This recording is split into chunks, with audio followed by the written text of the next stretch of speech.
யாஷிகா ஆனந்த் ஒரு 60 நாளைக்கு முன்னாடிலாம் பார்த்துருந்தீங்க அப்படின்னா யாஷிகா ஆனந்த் அப்படின்ற பேர் தான் வந்து நம்மளால காதில் தேடி வந்து பாஞ்சிருக்கு. ஏன்னா பிக் பாஸ் அப்படின்ற ஒரு ஷோ அதில் வந்துட்டு அவங்க பண்ண பர்ஃபார்மன்ஸ் எல்லாமே நமக்கு தெரியும்.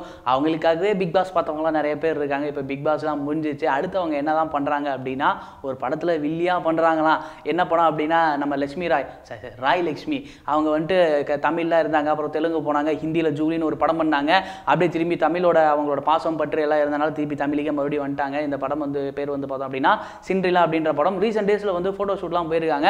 அந்த ஃபோட்டோ ஷூட் வந்து பார்த்தோம் அப்படின்னா 2 விதமான ஃபோட்டோ ஷூட் எடுத்திருக்காங்க. ஒன்லி ட்ரெண்டியாக அழகாக காஸ்டியூம் போட்டு ராயலட்சுமி அப்படின்னாலே நம்ம எல்லாத்துக்குமே தெரியும் அந்த ட்ரெண்டியாக காஸ்டியூம் போட்டு அழகா அப்படி ஒரு இருப்பாங்க பார்த்தீங்களா, அந்த மாதிரியான காஸ்டியூம். ரெண்டாவது வந்து பார்த்தோம் அப்படின்னா பட்டுப்பாவோட சட்டை போட்டுட்டு கிராமத்து பொண்ணு மாதிரி இருக்கிற ஒரு ஃபோட்டோ ஷூட். இந்த 2 ஃபோட்டோ ஷூட் முடிஞ்சதுக்கப்புறம் நம்ம யாஷிகா ஆனந்த்கிட்ட வந்து பேச்சுவார்த்தைலாம் போயிட்டு இருந்திருக்கு. அந்த படத்தில் அவங்க வில்லியாக பண்ணுறாங்க அப்படின்ற வந்து நமக்கு ஒரு கிடைச்ச ஒரு க்ளோஸ் சோர்ஸ் மூலிமா வந்து கிடைச்சிருக்கு. யாஷிகா ஆனந்த் பிக் பாஸுக்குள்ளேயே வந்துட்டு நிறைய வில்லத்தனமான வேலையெல்லாம் பண்ணிட்டு இருந்தாங்க. மகத்தை ஏற்றி விட்டுக்கிட்டு டேனியை சண்டை போட வச்சுக்கிட்டு அவர் அடிக்க வச்சுக்கிட்டு இவங்களை கடி வாங்க வச்சுக்கிட்டு நல்லா பண்ணிட்டு இருந்தாங்க. இப்போ அவங்களுக்கு வந்து வில்லியான ரோல் கிடைச்சிருக்கு. எந்த அளவுக்கு பெர்ஃபார்ம் பண்ண போகிறாங்கன்னு தெரியல.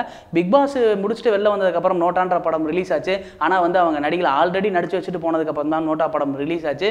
இப்போ வந்து பிக் பாஸுக்கு வெளில வந்ததுக்கப்புறம் நடிக்கிற ரோல் வந்து பார்த்தோம் அப்படின்னா வில்லி ரோலில் பண்ணுறாங்க.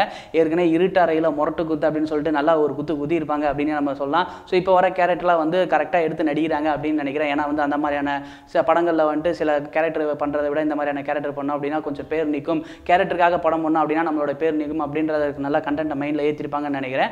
ஸோ அதை தொடர்ந்து வந்து பிக் பாஸுக்குள்ளே நம்ம மகத்து இருந்தார், ஐஸ்வர்யா தத்தாவும் இருந்தாங்க. இவங்க 2 பேரும் என்ன தான் பண்ணுறாங்க அப்படின்னு நீங்கள் அங்கேருந்து கேட்குறது இங்கே எனக்கு தெளிவாக கேட்குதுன்னா பார்த்துக்கங்களேன். ஸோ அவங்க என்ன பண்ணுறாங்க அப்படின்னா இவங்க 2 பேர் சேர்ந்து ஒரு படம் ஒன்று பண்ண போகிறாங்க. இது எங்களுக்கு வந்து கிடைச்ச ஒரு க்ளோஸ் ஹவுஸ் மூலமாக ஒரு தகவல். என்னடா க்ளோஸ் ஹவுஸ் மூலமாக கிடைச்சிருக்கு அதை யாரா அப்படின்னு சொல்லிட்டோம் அப்படின்னா அது உங்களுக்கு சஸ்பென்ஸ் போயிடும். இந்த மாதிரி வர தகவல் எல்லாமே உங்களுக்கு உடனுக்குன்னே டக்குன்னு அப்டேட் பண்ணுறதுக்கு வந்து பார்த்தீங்க அப்படின்னா நெட்டி ஃபார் யூடியூப் பேஜை சப்ஸ்கிரைப் பண்ணி வச்சுக்கோங்க.